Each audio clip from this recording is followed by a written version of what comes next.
आज आपण एखादं नवीन आंब्याचं रोप कसं लावायचं किंवा आंबा लागवड करताना रोपांची लागवड कशी करायची याबद्दल सविस्तर माहिती घेणार आहोत. तर सर्वप्रथम आपल्याला एक 2x2चा खड्डा त्यासाठी खणायचा आहे. आपली जमीन भुसभुशीत असल्यामुळे आपण फक्त ड्रिलच्या साहाय्याने 1-1.5 फुटाचा खड्डा खणलेला आहे. तर त्याच्यात सर्वप्रथम सुरुवातीला आपल्याला फुललेला पालापाचोळा भरून घ्यायचा आहे. या खड्ड्यामध्ये असा फुललेला सर्व पालापाचोळा टाकायचा, तो व्यवस्थित दाबून घ्यायचा. त्याच्यानंतर आपल्याला याच्यामध्ये शेणखत टाकायचं आहे. शेणखत टाकताना आपल्याला साधारण या खड्ड्यामध्ये अर्धी पाटी किंवा 1 पाटी शेणखत टाकायचं, जेवढं त्या खड्ड्यामध्ये बसणार आहे.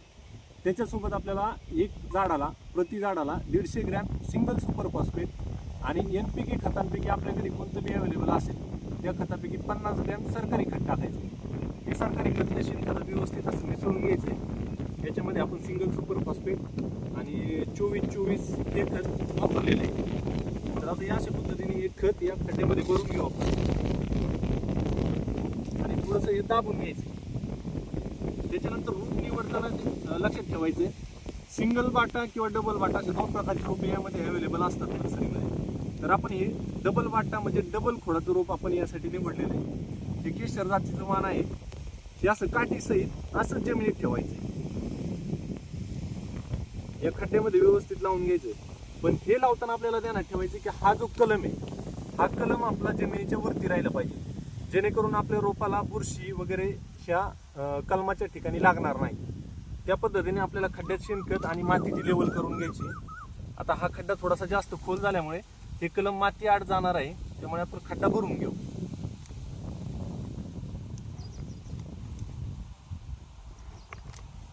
जेणेकरून रोप ठेवल्याच्या नंतर हा जो कलम आहे हा जमिनीच्या वरती राहिला पाहिजे.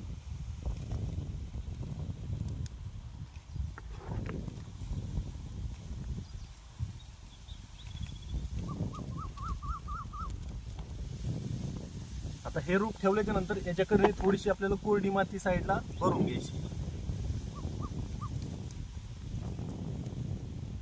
त्याच्यानंतर आपल्याला हे राहिलेलं शेणखत या खड्ड्याच्या चारी बाजूने टाकायचंय.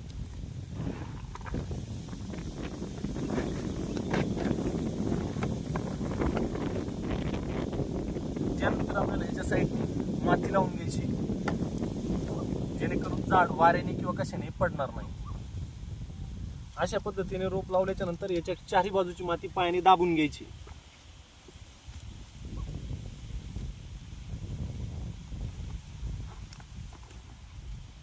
आणि हे जे कलम केलेला आपला जो हे काडी ही जमिनीच्या वरती राहिलेली,